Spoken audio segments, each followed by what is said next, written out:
तो कहानी की शुरुआत होती है सैम और उसकी बेटी एना से, जो एक कार से सैम के बॉस ऑडिल के घर जा रहे थे। ऑडिल की एक बहुत बड़ी फार्मास्यूटिकल कंपनी थी और सैम उस कंपनी का लॉयर था, पर ऑडिल को लास्ट स्टेज कैंसर था, इसलिए वो सैम को घर बुला रहा था क्योंकि सैम पर उसको बहुत भरोसा था, जिसकी वजह से वो मरने से पहले सैम को उस कंपनी का वाइस प्रेसिडेंट बनाना चाहता था। वैसे तो एना को उसके साथ जाने में कोई भी दिलचस्पी नहीं थी, मगर सैम उसकी माँ के मरने के बाद से उसको ज्यादातर अपने साथ ही रखना चाहता था ताकि एना को अकेला महसूस ना हो। मगर असल में ये सच्चाई नहीं थी। एना की माँ की मौत के बाद से सैम पूरा दिन काम में बिजी रहता था और बहुत मुश्किल से ही एना से बात करता था। वो बस आज अपने साथ एना को इसी वजह से लेकर जा रहा था क्योंकि ऑडिल को फैमिली से काफी ज्यादा प्यार था और सैम भी उसके सामने अच्छा बनने के लिए एना के साथ दिखावा करना चाहता था। एना भी इस बात को अच्छे से जानती थी कि सैम बस लालच की वजह से ऑडिल के घर जा रहा है ताकि उसके पास काफी सारे पैसे आ जाएं और उसको लाइफ में किसी चीज की कोई कमी ना हो। तभी अचानक से उसको ऑडिल की कॉल आती है, जो उसके लेट हो जाने की वजह से तिलमिलाया हुआ था। पर सैम उसको समझाता है कि मैं थोड़ी ही देर में आपके घर पहुंच जाऊंगा।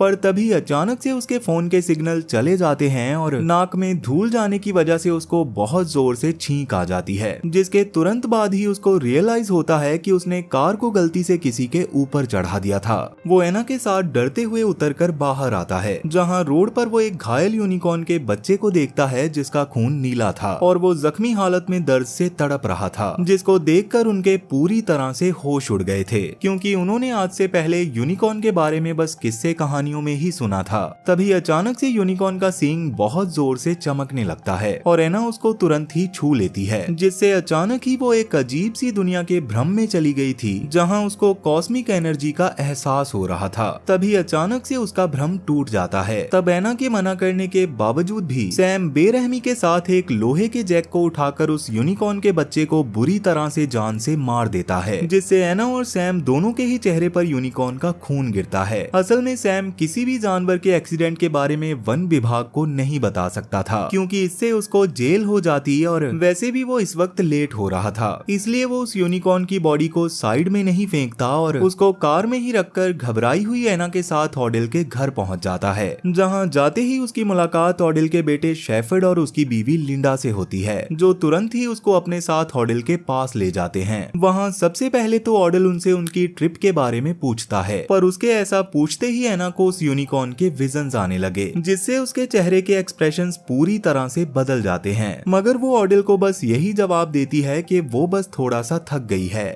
तब शेफर्ड उसको उसके फेस पर कुछ लगे होने के बारे में बताता है, इसलिए एना फेस धोने के लिए बाथरूम में चली जाती है। ऑडिल उस समय पर सैम से बात कर रहा था, जहां वो सैम को बताता है कि मुझे पता है मेरे जाने के बाद तुम ही ऐसे हो जो मेरी फैमिली के साथ मिलकर मेरे बिजनेस को अच्छे से चला सकते हो। और इतना बोलकर वो सैम से तैयार किए गए पेपर्स को मांगता है, मगर जब सैम उन पेपर्स को पढ़ने के लिए चश्मा लगाता है तो उसको सब धुंधला दिखने लगता है। और सबसे अजीब बात ये थी कि अब उसको बिना चश्मे के ही एकदम साफ दिखाई दे रहा था। पर अभी वो इस चीज को इग्नोर करके ऑडिल को पेपर देते हुए बताता है कि वो लिंडा से बाद में फाउंडेशन के सारे काम को करवाएगा और शेफर्ड को सारे इवेंट्स को अटेंड करने के लिए रखा करेगा। इतना बोलकर सैम ऑडिल को पेन दे ही रहा था, पर ऑडिल अभी साइन करने से मना कर देता है क्योंकि अभी वो सैम और एना के साथ और समय बिताना चाहता था। वहीं एना फेस को धोते हुए नोटिस करती है कि यूनिकॉर्न के खून के साथ कांटेक्ट में आने के बाद से उसके फेस के पिंपल्स पूरी तरह से गायब हो गए थे,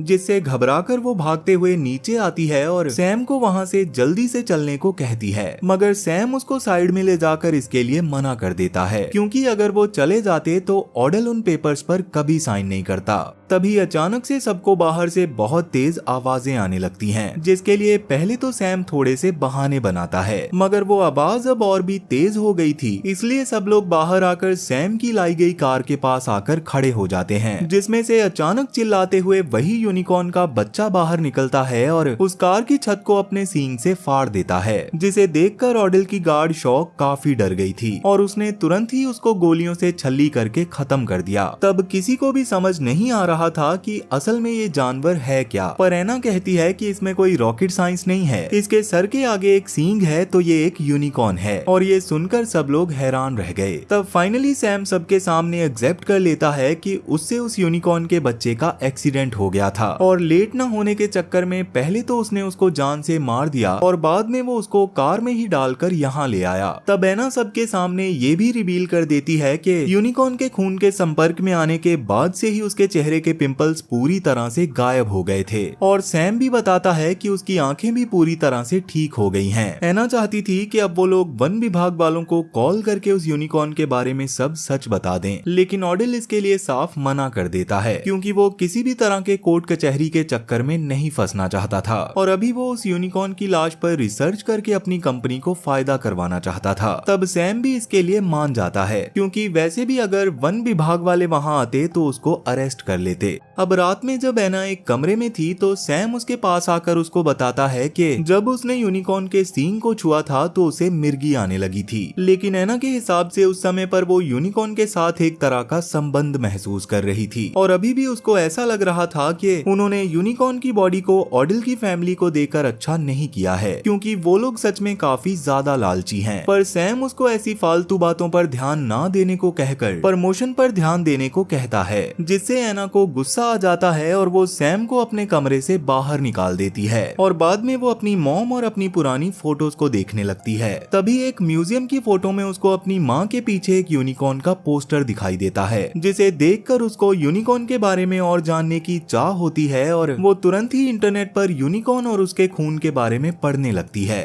तब उसको एक कहानी के बारे में पता चलता है जब मध्यकालीन समय में काफी सारे राजा और शिकारियों ने यूनिकॉर्न को पकड़ने की कोशिश की थी मगर कोई भी उसको नहीं पकड़ पाया था, लेकिन बाद में उन लोगों ने उसको एक साफ दिल की लड़की की मदद से पकड़ लिया और उसको जान से मारने के बाद राजमहल में सजाने के लिए ले गए। मगर फ्रांसीसी क्रांति के दौरान सब बर्बाद हो गया और उसके बाद की सारी कहानियों में यूनिकॉर्न को किसी दानव की तरह दिखाया गया था जो लोगों से काफी ज्यादा नफरत करते थे और उनके सामने आने पर उन्हें मार देते थे। अब सोने के बाद एना को डरावने सपने आते हैं जिनमें वो खुद को एक वीरान जंगल में पाती है। अब इसके अगली सुबह उठकर बाहर जाने पर वो पूरी तरह से हैरान हो गई क्योंकि ऑडिल ने यूनिकॉर्न के बारे में और ज्यादा रिसर्च करने के लिए घर के एक एरिया को रात भर में ही एक लैब बनवा लिया था जहां पर वो एना और सैम को लेकर जाता है ताकि डॉक्टर सॉन्ग उनकी बॉडी को अच्छे से चेक करके पता लगा सके कि यूनिकॉर्न के खून के साथ संपर्क में आने की वजह से उनके शरीर में क्या बदलाव आए थे। तब डॉक्टर यूनिकॉर्न की कमाल की हीलिंग एबिलिटीज के बारे में बताते हैं जिनको जानकर सब लोग बहुत हैरान थे। तब एना सैम को अपने सपने और यूनिकॉर्न की कहानी के बारे में बताने की कोशिश करती है मगर सैम अभी उसको डांटकर शांत करवा देता है क्योंकि उसके हिसाब से एना की कहानियों के लिए ये सही समय नहीं था। तभी डॉक्टर भाटिया वहां आकर सबको यूनिकॉर्न के सींग के बारे में बताती है जिसके अंदर से बायो इलेक्ट्रिकल ऊर्जा निकल रही थी और उसकी मात्रा सच में काफी ज्यादा थी। इवन सबसे ज्यादा हीलिंग की क्षमता यूनिकॉर्न के हॉर्न से बने चूरे में थी जो घातक से भी घातक बीमारी को ठीक करने के काबिल था। तब शेफर्ड और ऑडिल उस पावर का इस्तेमाल करके ऑडिल को ठीक करने का फैसला करते हैं और ये सुनकर सैम का चेहरा पूरी तरह से उतर जाता है। ऑडिल को खुद पर एक्सपेरिमेंट करने से जरा भी डर नहीं लग रहा था क्योंकि कैंसर की वजह से वैसे भी वो मरने वाला था, इसलिए अगर यूनिकॉर्न के खून से उसके साथ कुछ अनहोनी हो जाती तब भी उसको कोई खास दिक्कत नहीं थी। तब ऑडिल को एक ड्रिप लगा दी जाती है पर काफी देर तक उस पर उसका कोई असर नहीं होता।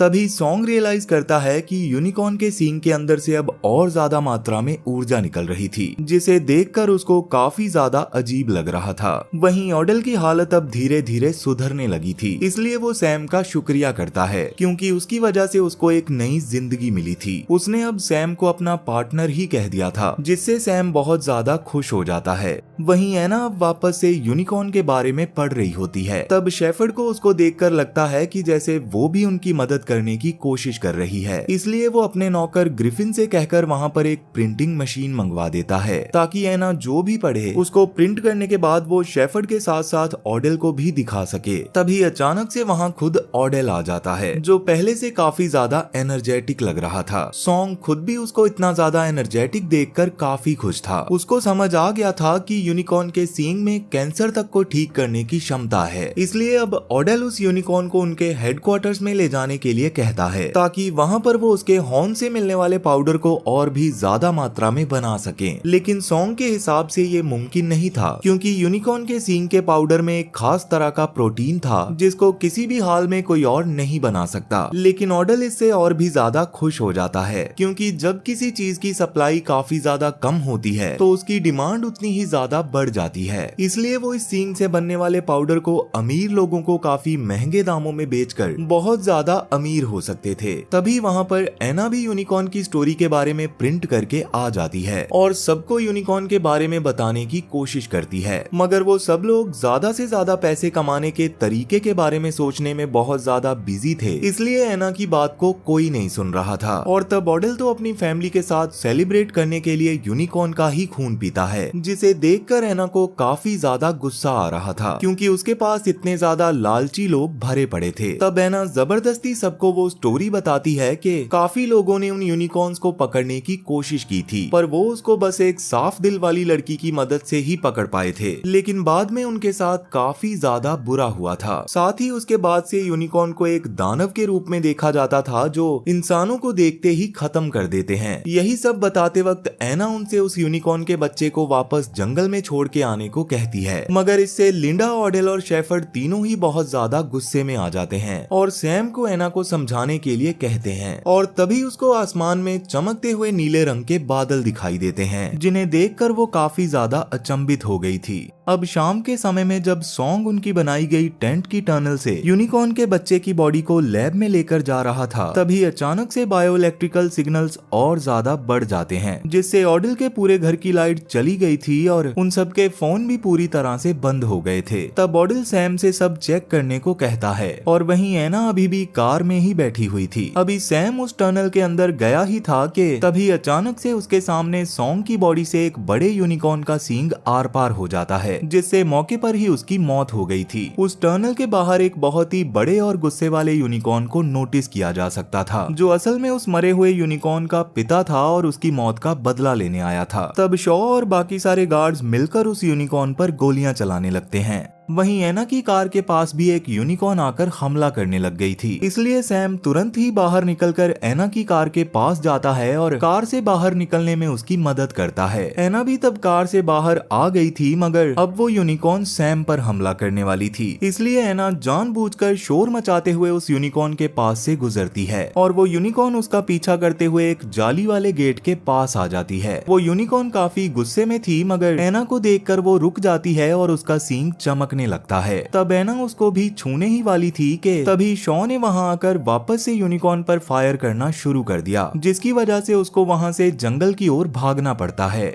अब उसके वहां से जाने के बाद ऑडल नोटिस करता है कि जमीन पर उसका खून पड़ा हुआ था और इसका मतलब साफ था कि उन लोगों ने उसको घायल कर दिया है। तब ऑडल के मन में और ज्यादा लालच आ जाता है और वो सैम के साथ साथ शॉ और अपने गार्ड्स के साथ जंगल में जाकर उस यूनिकॉर्न को पकड़ने का फैसला करता है। वो खाना खाते हुए इसके बारे में बात करते हैं जहाँ उन्हें ये बात भी समझ आ गई थी कि एना का मन सच में काफी ज्यादा साफ है और इसी वजह से उस यूनिकॉर्न ने बाद में उस पर हमला करने की कोशिश नहीं की थी। तब एना उन्हें जंगल में जाने से रोकने की कोशिश करती है पर कोई भी उसकी बात नहीं सुनता। सैम वैसे तो उसकी बात सुनना चाहता था पर वो भी ऐसा नहीं करता क्योंकि उसको भी बस पैसे ही दिखाई दे रहे थे जिनसे वो एना को एक टेंशन फ्री लाइफ देना चाहता था और इसीलिए वो ऑडेल और बाकी सबके साथ जंगल में चला जाता है। वहीं शेफर्ड अभी कुछ सोचते हुए डॉक्टर भाटिया के पास जाकर उनसे सॉन्ग की मौत के बारे में बात करने लगता है पर असल में वहाँ बस वो भाटिया का ध्यान भटका रहा था और इसमें कामयाब होते ही वो वहाँ पर रखे यूनिकॉर्न के सींग का पाउडर उठा लेता है और अपनी नशे की आदत के चलते उसको ही टेबल पर रखकर सूंघ लेता है।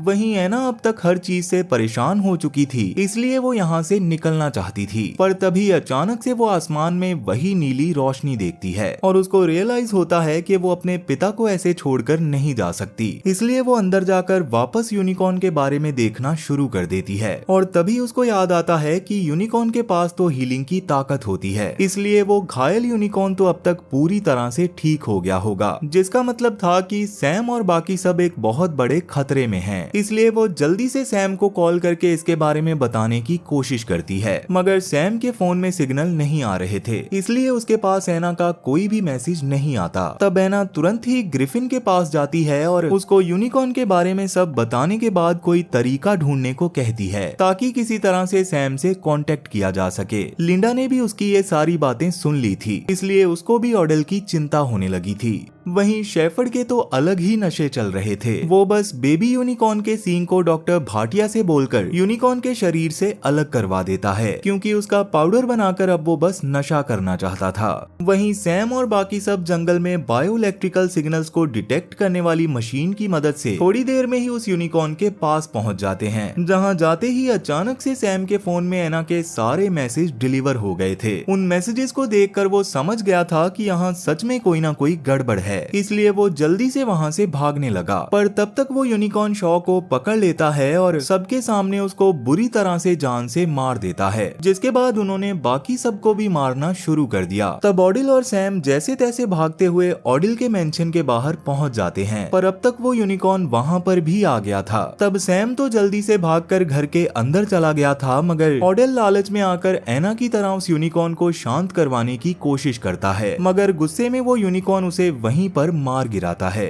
वहीं अंदर अब सब डर के मारे पुलिस को कॉल करने की कोशिश कर रहे थे, मगर यूनिकॉर्न की वजह से वहाँ पर एक भी सिग्नल नहीं आ रहा था, जिससे सब बहुत ज्यादा डरने लगते हैं। तब लिंडा वहाँ पर डिसाइड करती है कि अब डॉक्टर भाटिया और ग्रिफिन यूनिकॉर्न के बच्चे की बॉडी को लेकर बाहर जाकर उन यूनिकॉर्न्स को अपने पास बुलाएंगे और बाकी सब जल्दी से अपनी जान बचाने के लिए वहाँ से भाग जाएंगे। डॉक्टर भाटिया और ग्रिफिन के पास भी अब और कोई रास्ता नहीं था, इसी वजह से वो ये काम करने के लिए मान जाते हैं, मगर जाने से पहले वो सैम को वार्निंग देते हैं कि उसको किसी भी हाल में एना और अपनी जान खुद ही बचानी होगी, क्योंकि लास्ट में अगर कुछ भी होता है तो लिंडा और शेफर्ड बस अपने बारे में ही सोचेंगे। और सैम भी उनकी बात मान जाता है और भाटिया से वो सींग का कंटेनर लेकर लिंडा को दे देता है। ग्रिफिन और भाटिया भी तब डेड बॉडी को लेकर बाहर चले गए थे, मगर यूनिकॉर्न्स जैसे ही देखते हैं कि उनके बच्चे का सींग गायब है तो वो गुस्से में भाटिया को बहुत बुरी तरह से मार देते हैं, जिसे देखकर ग्रिफिन जल्दी से वहां से भाग जाता है।